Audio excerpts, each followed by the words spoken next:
for a crown.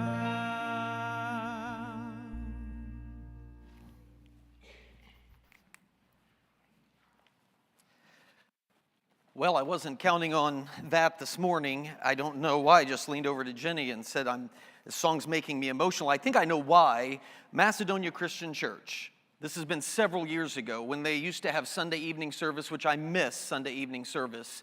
But Rick Keck, who's sitting down here, would preach on Sunday evenings, and Linda would be on the piano, and I'd be standing next to Granny and Grandpa, and he would take suggestions for songs from the hymnal, back when we had hymnals and there wasn't a screen. But anyway, not that that was a better era. I'm not saying that. The screen's wonderful. I love the screen. Obviously, I love the screen. Anyway, and I would always want to sing the Old Rugged Cross. And so I would say to Grandpa, would you request Old Rugged? You request it yourself. And so then I'd turn to Granny and say, would you request Old Rugged Cross? Sure, yeah, I'll do it, because she'd do whatever I ask. And then Grandpa would say, make him do it. She'd say, hush, Gene. That's the way the whole thing played out. But anyway, so she would ask, and Linda would play it, and Rick would lead it, and we'd sing it. And then I hear those words, he'll call me one day to a home far away, and he's called Granny and Grandpa there, and he's sharing his glory with them, and that's pretty exciting that I'll get to be there one day too. So that's the emotional side of this. Let's talk about Samson and some death. This is the series that we've been doing. We've got a few weeks left of this series. Just a couple weeks left, actually. For next week, I need you to read Judges 17 and 18. So 2 chapters. We're closing in on the end. This Samson is the final judge that God is going to raise up in Israel. But I want you to read 17 and 18 for next week. Start this week with a paradox. You know what a paradox is? People know what a paradox is. Last week, Sid Little was talking about how I haven't used him in any of my sermon illustrations. I felt bad about that. Sid, would you just stand up for me real quick? And then Phil Evenson, you're here. Would you stand up as well? I need you both to stand so they can see. I'm trying to illustrate. What? Sid went home. Sid is not home. Stand up, Sid. All right. If you guys will turn and look at them, we're trying to talk about a paradox. What you have here are a pair of dorks, okay? That is different than a paradox. You guys can sit now, I'm done. Okay, so that is different than a paradox. You can sit now, Sid. If any of you would help me leave after the service before Phil.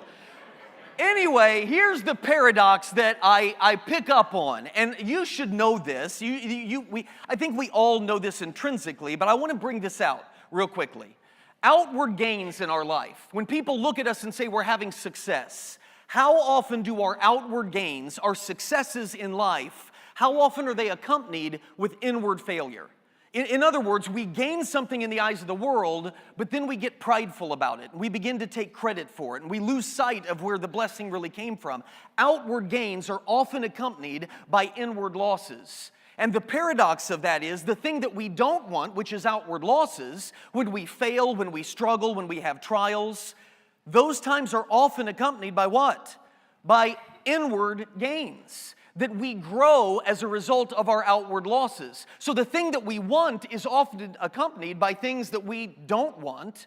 And the things that we think we want or don't want are often accompanied by things that in actuality really benefit us. So something clicked with me this week as I'm reading this passage about why that paradox is true. And it's a paradox that we all know is true. We've all experienced it in our lives. The times that we've succeeded, we have shrunk in our souls. And times that we have failed or struggled is when we have grown. And here's the reason that it happens. The reason this is true is because of the monumental difference between our character and the character of the God that we serve. What do I mean by that?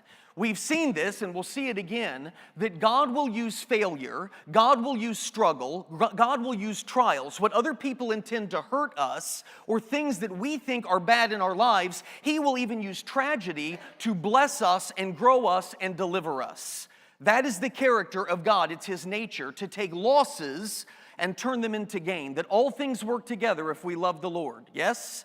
We know that that is His character. We sing the song sometimes that He takes ashes and turns it into what? Beauty. Beauty from ashes. That's God's nature. That's His character. And then what is our character? We will often take the blessings of God His prosperity that He gives to us, contentment in our lives, all of those things, and we will use those things to ruin our lives, to forget about God, to forget that He is the one that the blessing came from. We get a good job and we begin to think that it's because of us. We get that promotion, we begin to make a lot of money, and suddenly we don't need to go to church too often, everything's fine in our lives. We take His blessings and ruin our lives with those blessings. It's what Paul talks about in Romans 1 when he essentially says the last thing you really want is to get your way, where God says, fine, I'll give you the desires of your heart. Chase after those things, because that's our nature, to take gains and turn them into losses. That's why the most successful people in the world, the ones that we always look at as being so successful, the politicians, the billionaires,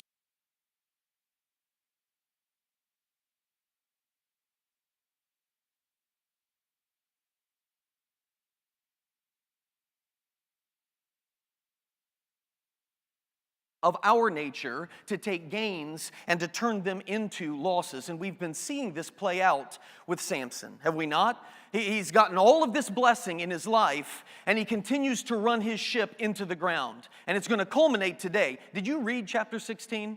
Yes? Yeah? Okay, Samson and Delilah. I know some of you probably saw that's what it was, and you remembered it from Sunday school, and so you didn't read it. But as this chapter kicks off, when it kicks off, the first 3 verses, you see trouble is brewing for Samson.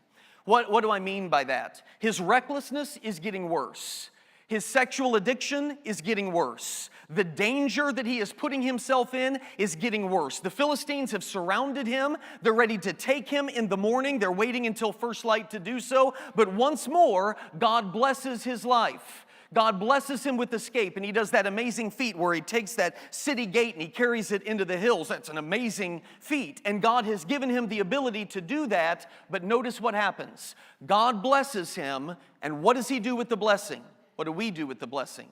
It feeds his ego, turning a gain into a loss. His ego grows as a result of this. His heart is using listen to this, his heart is using God's blessing as a reason to forget God in his life. Please, Christians, don't miss that warning.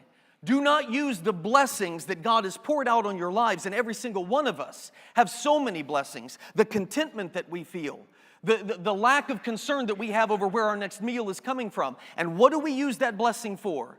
I don't really have time for church today. I don't really need to be in His Word. Everything's fine in my life. If I was having a crisis, then I'd be worried about it. And we use His blessing as a reason to assume everything's fine in our life without our devotion to God, without our dependence upon God. And now comes the culmination of what has been building this entire time in the life of Samson. My Sunday school understanding of the story of Samson and Delilah has always left me with a number of questions. If all you know is that he was with Delilah, and then Delilah, the Philistines, talked to her, and she came and said, hey, what's the secret of your strength? And he told her a lie, and then that very thing happened. And then she comes to him, why did you lie to me? So he tells her another lie, and this happens 3 times. There's a lot of questions that you would have. And I remember as a kid having these questions. Why is Delilah betraying him? I don't understand this. I thought they loved each other. Why is she willing to betray him? And why in the world is this man telling her what his secret of his strength is? How, after the first couple times, do you not realize this woman's no good? You need to head for the hills, and yet he stays there. Why does he do that? And then this, why does God abandon him now? It's not like Samson has been, knocking it out of the park as far as his character checklist. I mean, he's been a failure this whole time. So why now? Has he just crossed a line? Did he get to a point and God's like, all right, forget it. I can't do it with Samson anymore. Just let this go. This is the power of reading the Word and understanding it. Because my Sunday school understanding has been completely transformed by reading and studying this entire book with you. I start getting answers to these questions that I've always wondered, and here's the scary thing. As many times as I've looked at Samson as a big dolt and an idiot, what are you doing, man? What is wrong with you? I start seeing how often I'm Samson in my life. The Delilahs in my life that I know are no good for me, I keep giving them what they're looking for, and they keep ruining me in the process. All of a sudden, I'm uncomfortable with how much of a dolt I believe Samson to be, because I realize that's me. I don't really care for that. What motivates Delilah, by the way? Well, there's a couple obvious things. Greed is one of them. Greed is a big motivator. We all know what people say, that everybody has a price. And so Delilah's price is met in all of this, but it's also influence. Take a look at verse 5. The rulers of the Philistines went to her and said, see if you can lure him, and we're in chapter 16, by the way, see if you can lure him into showing you the secret of his great strength and how we can overpower him so we may tie him up and subdue him. Each one of us will give you 1,100 shekels of silver. That's a lot of money. Nothing like she has ever seen. So greed, yes. But did you notice what it said at the beginning of verse 5? Who is it that came to Delilah? The ones coming to Delilah are the rulers of the Philistines. This isn't just a group of random Philistines that Samson has been terrorizing. This isn't just a neighborhood group. These are it's the president, it's the Congress of the Philistines. Again, granted, they don't have presidents and congri and all of that stuff, but these are the rulers of the Philistines. So what does that tell you? It tells you that Samson has become a national menace. He is known amongst all of the Philistines as a big problem that needs to be dealt with. And so the rulers of that land are coming and saying, help us. What does that mean Delilah gets as a result of this? If she hands him over, saves her people from Samson, she's a national heroine is what she is. Wealth and power and influence for the rest of her life. She can always find another man. There's plenty of those roaming around. But you're never going to get another opportunity like this. Wealth and influence and power. So she asks him the first time. To me, that would be a little suspicious. What's the secret of your strength? Why do you need to know? That would be my question. I don't understand why you're asking me this question. He lies to her. The very thing happens to him that he had told her. He overpowers his captors. And then verse 10 simply amazes me. Look at verse 10. Like, if I'm Delilah and I tried this, the moment he overpowers the captors, what do? I get the heck out of Dodge because I know as soon as he overpowers the captors, he knows why they did so I'm going to get out of there. But Delilah doesn't. Delilah doesn't leave. She goes up to him and says to Samson, you have made a fool of me. You lied to me. Now come and tell me how it is that you can be tied up. The gall of this woman, she just tried to have him killed or at least subdued and imprisoned. And now she's going to say, how dare you lie to me? And Samson, this is the other amazing part of this, he stays. He continues playing this game with her. You know what that tells me? It tells that person too that's on the phone. They're wanting to call in and let us know. This is such overconfidence. He is so overconfident in his abilities. And I'll tell you what else it is. It is a love. Don't make it worse. Just look at me. Love of danger. That's what it is. He has a love of danger. Again, we start this off by saying, man, how dumb is Samson? Why do we say that? It's almost like Samson. By the way, this screen should be somewhat convicting for you. It certainly was for me putting it together. It's almost like Samson knows he has to know. He needs to get out of there. This woman is obviously no good. He knows that to be the case. How could he not know? This whole thing just played out. So it's almost like Samson knows this is not where I should be, but he loves the thrill too much. He loves the danger associated with it. He wants to see just how close he can get to the pit of despair without falling in. Man, you and I don't ever play those kind of games, do we? As a Christian, we've never been in a situation where we've known, I should not be here. I should not be having this conversation. I should not be with this person. I should not be with this group of people. The Spirit inside us is telling us, I need to cut this off and cut this off now, but we don't do it. Why? Because we love the thrill of the moment, do we not? And we believe, just like Samson, overconfidence, I'm in control. I can handle this. I'm not going to let it get out of control. When it goes too far, I'll stop and I'll walk away. I don't know what sin it is in your life that's played out, but I guarantee you it has, where you have wanted to see just how close to the edge of sin and despair you can get because you love the thrill. Let's make sure we get what is happening after strike three, after 3 times of this in verse 15 and 16.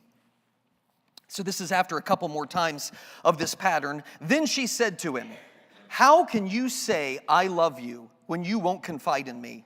This is the third time you have made a fool of me and haven't told me the secret of your great strength." And with such nagging, she prodded him day after day until he was tired to death. What is she saying? She is saying to Samson, if you really loved me, you say you love me, and you do all of these things that a person in love would do, but if you actually truly loved me, you would confide in me, and yet you refuse to. You refuse to tell me the truth. What does that say about your commitment to this relationship? What is she doing? She's threatening Samson with the end of the relationship. Samson must really be addicted to the passion that he is having with Delilah to still be there. So veiled is this threat that she's giving is a veiled threat to end the relationship, and it finally gets him. He tells her the secret, and then the same thing plays out as it had before. "Samson, wake up, the Philistines are upon you." But look at verse 20. "Then she called, 'Samson, the Philistines are upon you.' He woke from his sleep and thought, 'I'll go out as before and shake myself free.' But he did not know that the Lord had left him." Those words are haunting to me. Here's the truth. He knows what he told her. He knows he told her the truth. And after the first 3 times, he has to know that this is likely to play out. And when he wakes up, he can tell his hair is gone. He probably wakes up in a pile of his hair. It probably got cut and it's laying right there where he was. And yet, despite all of that, he still thinks that he is going to be fine. What should that tell us about Samson and his belief about his strength? Why does he think, after telling her the secret and then having his hair laying all around him, why does he still believe that he's going to be able to get up and subdue his attackers? Number one, he never took his Nazirite vow seriously to begin with. He touched dead things. That violated the Nazirite vow. God still blessed him. And if you remember in chapter 14, I think it was, he goes to a party, a rager, where there's going to be alcohol. So undoubtedly, it doesn't say, but we can assume that he probably touched the alcohol there, violates his Nazirite vow, and God still blesses him over and over. It hadn't cost him, so what's another time of violating the Nazirite vow? What we're learning is he doesn't take God seriously. Last week we saw he is not dependent upon God. He talks to God only when he needs something. After Samson told Delilah the truth, he doesn't leave. He doesn't say, all right, fine, here's the secret, but I'm not going to stick around. He goes over and falls asleep in her lap, puts his head right there in her lap, basically begging her. I mean, he doesn't hand her the shears, but he might as well to say, all right, go for it. I don't think Samson honestly believed that the secret to his strength lied in this vow. I don't think he honestly believed that it came from God. He obviously didn't believe his hair or the vow was the source of his strength. What does he think it is? It's just his. It's just his strength. He is a strong guy in control. He's entitled to his strength. He's entitled to his blessing. He's entitled to his power. You and I think that all the time. We're just entitled to these things. We're entitled to our contentment. We're entitled to our comfort and all of the blessing. We said last week, he was not dependent upon God at all, and that's why those haunting words. He did not even know that the Spirit of God had left him. How could he not know? Well, when you don't have a dependent relationship on the Father, when you're not communing with the Father, when you're not in His Word, when you aren't in prayer with Him, when you aren't coming around His table, when there's no relationship, and the blessings in your life you assume are just as a result of your own strength and your own intelligence, then why would you know when the Spirit of God departs from you? Last week we talked about gifts and how the Spirit will empower us to do things. How many of us, using our gifts that we receive from the Spirit, we attain great blessing? Who gave you the intellect to do the job that you do? And who gave you the opportunity to be employed by that employer? And who gave you the ability to keep control of your mental faculties? And who gave you the ability to have your tongue still speak intelligible words? You aren't in control of anything. Everything you have, everything I have is a blessing of God. The gifts that He has given us is how we attain that blessing. But we often lose sight of the source of that blessing. We glorify ourselves. We imagine that we are self-sufficient and we begin following our own way. We will be true to ourselves because ourselves, that's who God is in the equation. We won't even realize when the Spirit of God departs from us. Why? Because we're our own God. We're making our own truth. We're calling our own shots. That's the life of Samson, and it's the life of you and me all too much. Forsake God like Samson, and behold where it leads.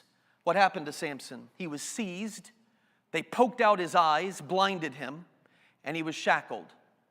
Forsake the Lord in your life and your dependence and relationship with Him. Follow your own path as Samson did, and where will it lead you? You will be seized by the affections and the desires of the world. You will be blinded so that your eyes can't even see the proper path to walk, and you will be shackled by the consequences of sin. This is the New Testament revealing what the Old Testament was teaching us all along. That you follow your own path as Samson, and you will be blinded and seized and shackled by the consequence of your enemy and his work. That's where so many of us fall. He had burned their grain. Remember that? It was one of the best parts of the Samson story, where he takes the fox eye, that's plural, that's multiple fox eye, and he ties their tails together and lights them on fire. Who hasn't wanted to light fox eye on fire, right? And just send them through the fields, like the Maples field out there. I've always wanted to burn Denny's corn with fox. But anyway, he had burned their grain, and now he is forced to grind their grain. That's what Samson has been reduced to. Isn't this amazing? He was the promised one. He was to be the final judge. He was the one that was going to deliver the Israelites. Some of you have seen Star Wars, and I know what's going through your head right now. That scene, you are the chosen one. I'm not going to do that, but that's exactly what this is. He was to be the final judge, and where did we end up? He is the first and the only judge of God to be defeated by the oppressor.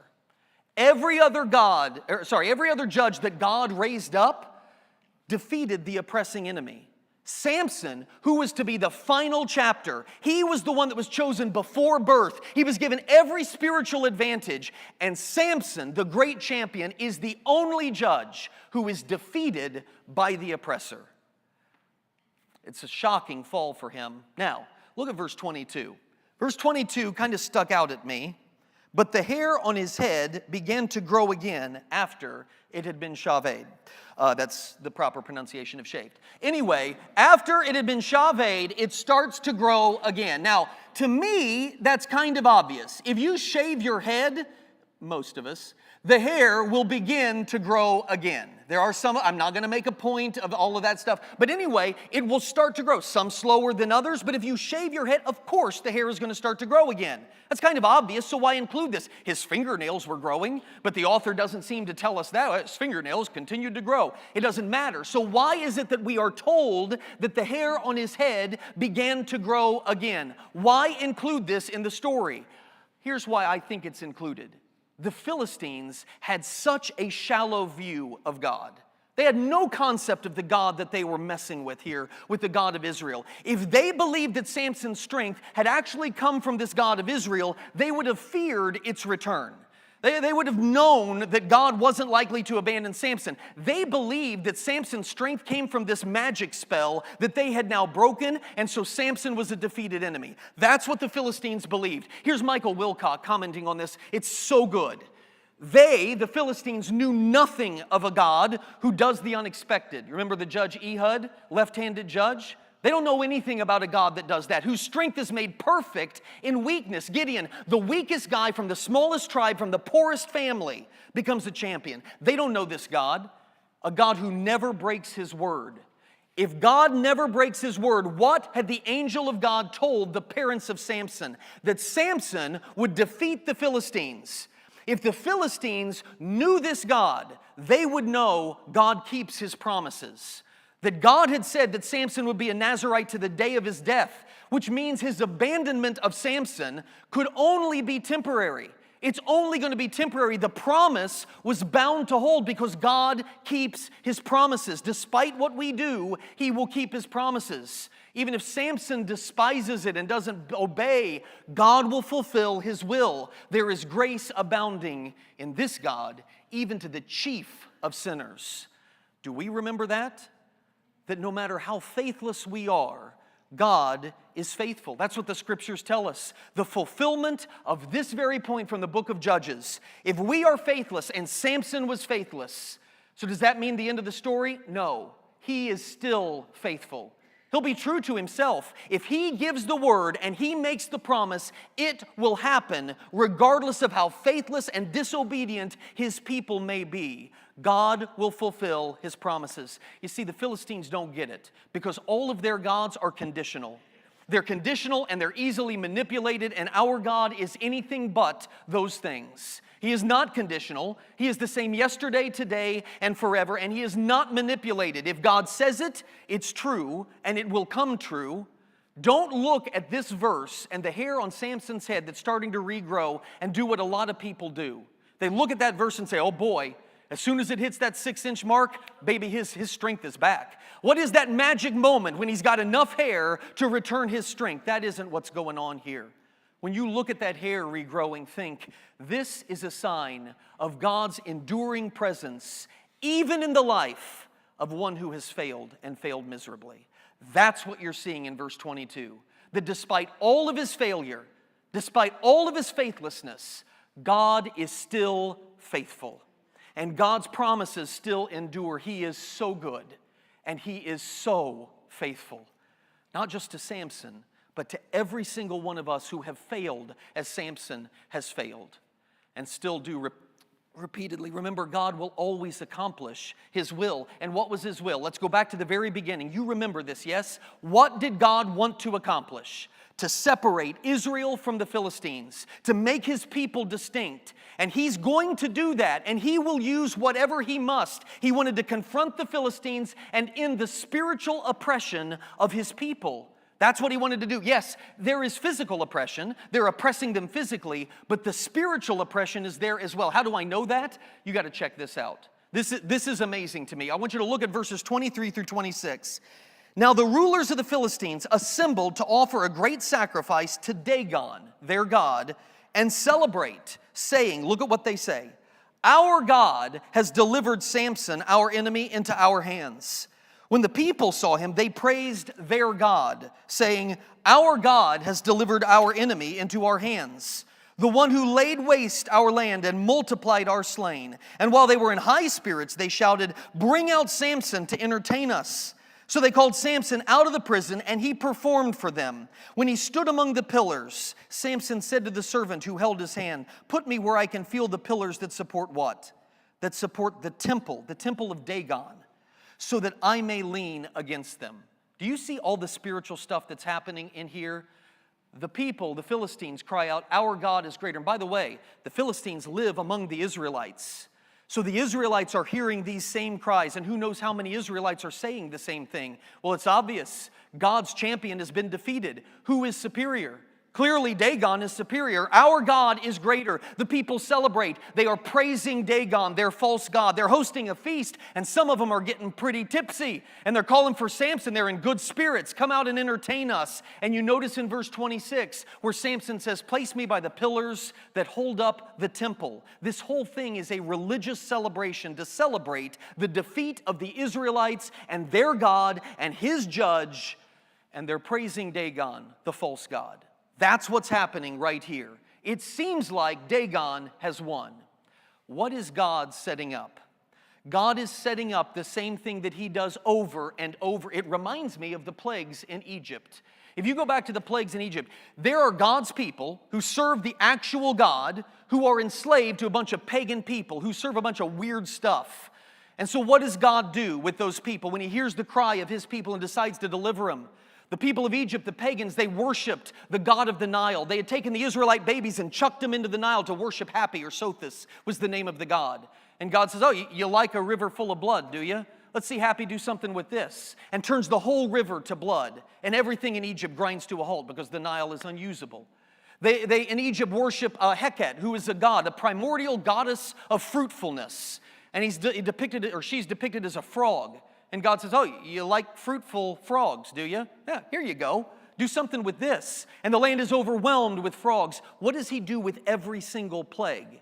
He is proving the powerlessness of the false gods and his superiority over all of them. Remember Exodus 12, on the same night I will pass through Egypt and strike down every firstborn of people and animals, and I will bring judgment on who? On the people of Egypt? I will bring judgment on all the gods of Egypt. Why? Because I am the Lord. You will see who is God, and it's me. And what is happening in this passage right here? Bring them all together to worship Dagon. I'm going to show you who is God. That's what happens. And he's used Samson and Samson's failure to bring them all together right there in the temple of Dagon. And that's where all of this is going. The stage is set. I just read verse 26, so look at verse 27. Now the temple was crowded with men and women, all the rulers of the Philistines. So all their government officials were there. And on the roof were about 3,000 men and women watching Samson perform. And for the second time in his recorded life, Samson prays. But do you remember the first prayer? I read that first prayer last week, and it was such a self-centered prayer. It was all about him. Look how different this is. Look at verse 28. Then Samson prayed to the Lord, "O sovereign Lord." Stop right there. Sovereign. What does sovereign mean? He is over all things.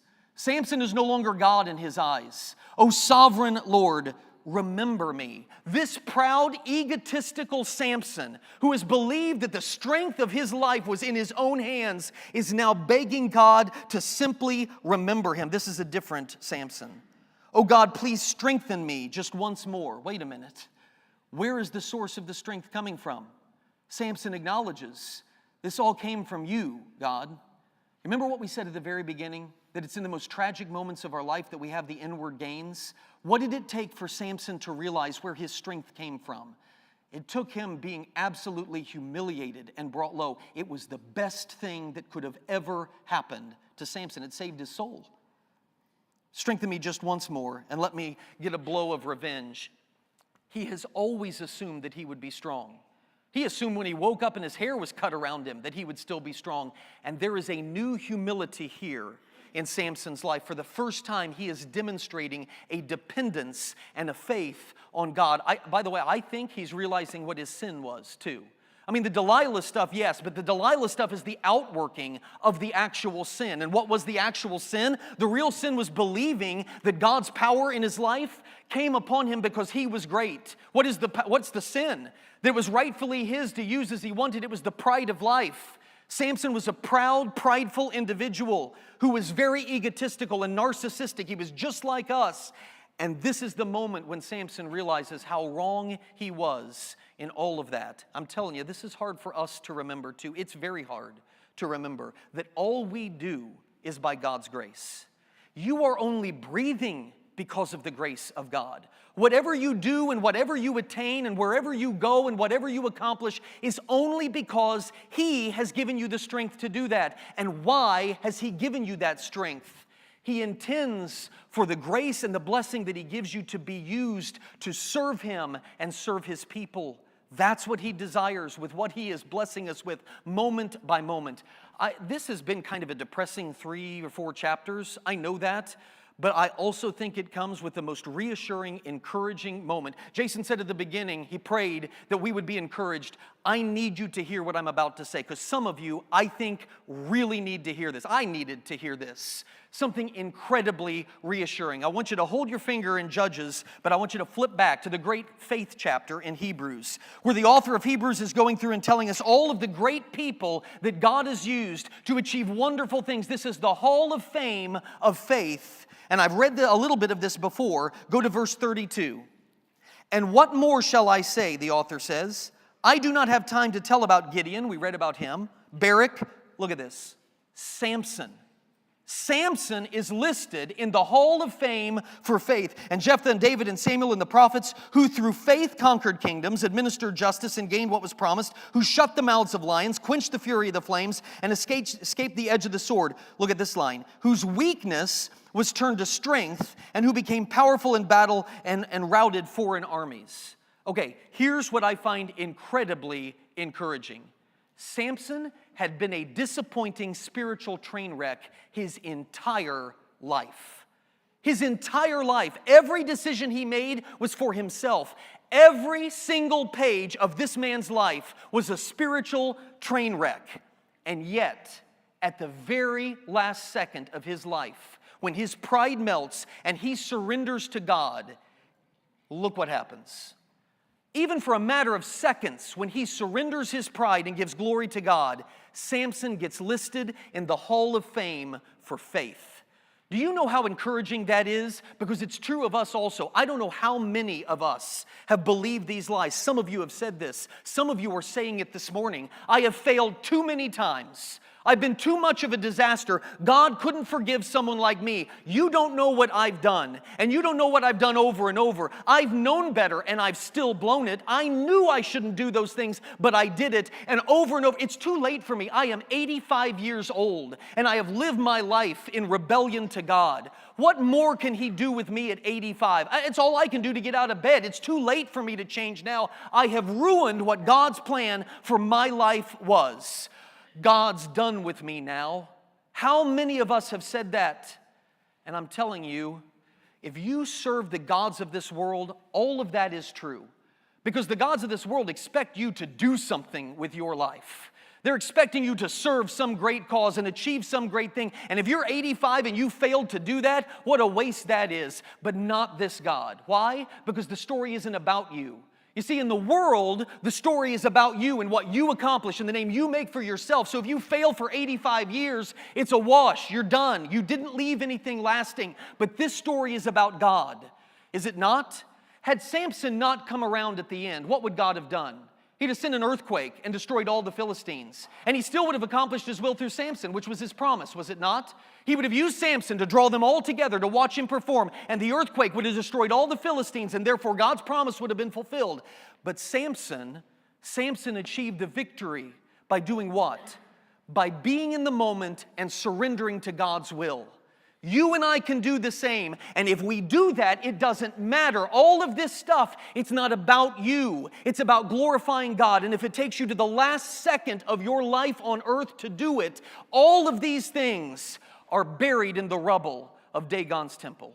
This moment in Samson's life buries every single one of those lies that you have told yourself.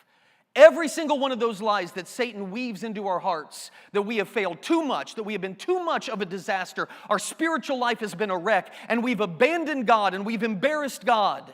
So did Samson. He's in the Hall of Fame for faith because he was obedient and faithful in the end. Will we be?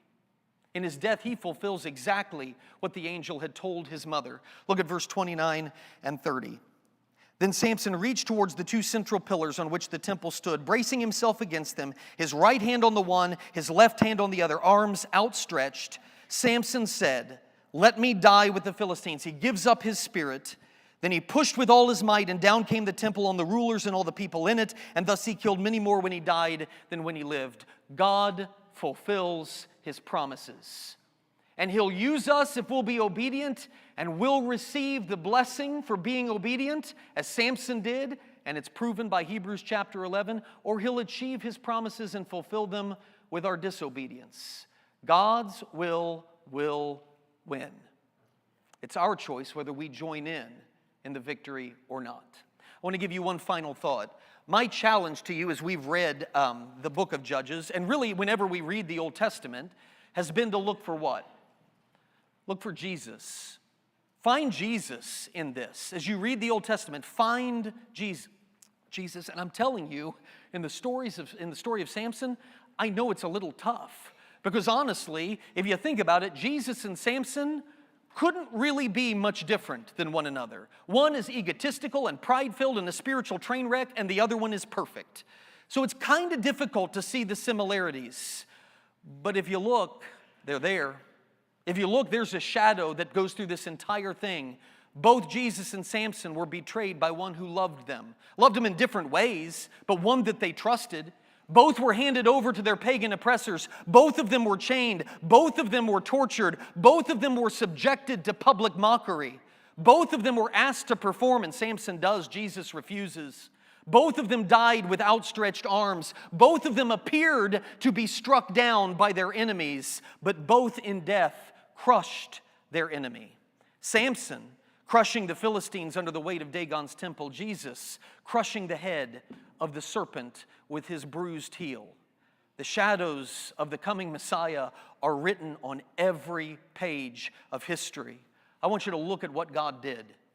The Samson story begins with a strong man who is revealed to be weak, but it ends with a weak man who is stronger than ever he was before. Now think about Jesus.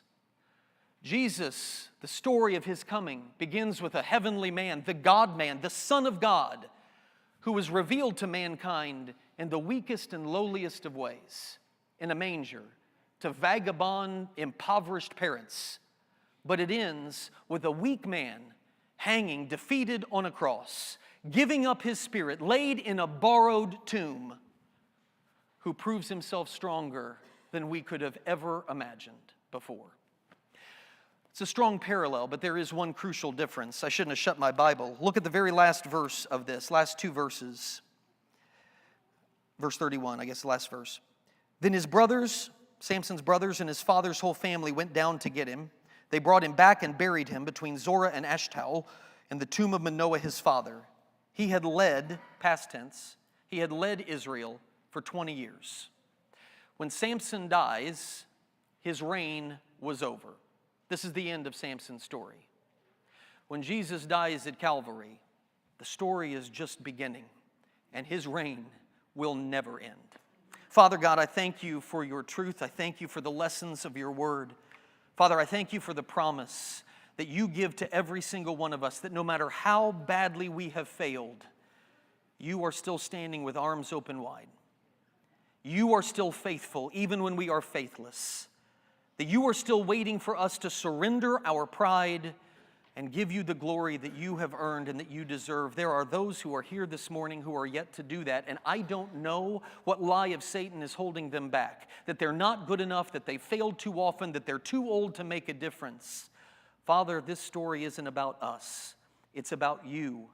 It's about bringing glory to you, and there is nothing more glorious to you than when a lost soul recognizes their lostness, recognizes you as their Savior, and submits to you. So, Father, I pray that you would melt the pride in our hearts, just as you did with Samson.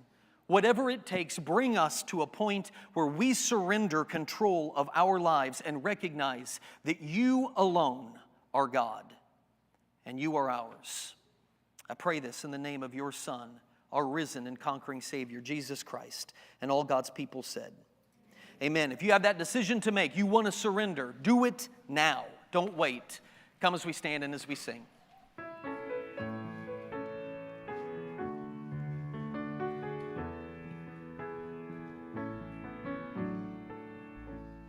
Above all